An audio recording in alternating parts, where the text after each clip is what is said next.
بڑے بڑے نفے جڑے ان لت مار دے. رسول کریم علیہ السلام خطبہ دے رہا ہے مسجد نبوی ہے، ایڈا پاک مجمع. جب نبی علیہ السلام نے راہ ہونے مسجد تو کوئی شخص آ کے داخل ہونے لگا جدی پیشانی سے بادشاہ دا نور چمکدا. وہ بادشاہ دے خاندان تو یمن دا شہزادہ. جدوں آئے تو رسول کریم علیہ السلام خطبہ چھٹتا تھلے کرسی منگوائی وہ بات چیت لگ گئے اسلام لے آیا. تو رسول کریم علیہ السلام نے اس موقع سے جڑی بیعت لئی اقرار لیا اس کو مسلمان تو تین گلاں نماز باقاعدگی نہ ادا کرنی ہے، سونی ستھری زکات دینی ہے، ون نسل کل مسلم، ہر کلمہ گو دی خیر خائی کرنی، ان کا برا نہیں سوچنا، یہ سوچنا بھی میں ہی ہے، وہ اپنے ورگا سلوک کریں. تو حضرت جریر بڑے خوبصورت اس طرح انہوں نے آدھے سی کہ امت یوسف علیہ السلام کو ویکھنا جریر نو ویکھ لو، قد بھی بڑا لمبا تو حسن بھی بڑا. یوسف علیہ السلام نے رسول کریم فرمایا ادھا حسن رب نے دیتا.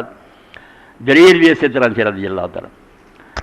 نبی علیہ السلام تو بعد انہوں دا غلام جڑا جنگل پھر رہا سی، اتنے انہوں نے ایک اسی طرح ہی بدوی ملیا، جنگلی آدمی، گھوڑا سی وہ. انہوں نے آخیا تو گھوڑا بیچنا؟ انہیں آخیا ہاں. کنے دا بیچنا؟ انہیں آخیا 200 درہم مینوں مل جائے بڑا. آپ آ گئے چل میرے مالک کو تو لے لا پیسے دے گھوڑا دے. جدو آئے اے ہوں ناقابل یقین قصہ ہے بھی ادا کی تجارت ہی کو کرنا. آدھے ہاں یار تو ہور کچھ گھٹ نہیں. جدوں آپ نے گل سنی آپ نے فرمایا تیرا گھوڑا اینے دا نہیں. اس بیچارے نے سمجھا بھی مطلب ہے بھی ہور کچھ گھٹ کر دو. آپ نے کہا نا گھوڑا مہنگا، ایک قیمتی ہے گھوڑا، 400 کیا نہیں مانے، 600 کیا نہیں 800. فرمایا ہاں 800 دا ہے، 800 روپیہ لے لا گھوڑا. تو لوگوں نے آخیا حضرت جی یہ الٹی گنگا بھائی. تو فرمایا یار رسول اللہ دے ہاتھ دیتا سی، اسے اقرار کی کیتا سی کہ ہر مسلمان دی خیر خائی کرے.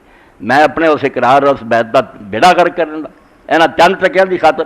اس تو اللہ دا دین جو کوئی بنانا چاہتا سی وہ رہ نہ. ہوں سارے اصل نے ہوں فرشتے کدھر چلے، کافر بھی چاہنا دیں بے بدر جا آ گیا سی تو ہوں وہ کتنے فرشتے ہونے ہی ہوتے. فضائے بدر پیدا کر فرشتے تیری نصرت کو اتر سکتے ہیں گردوں سے.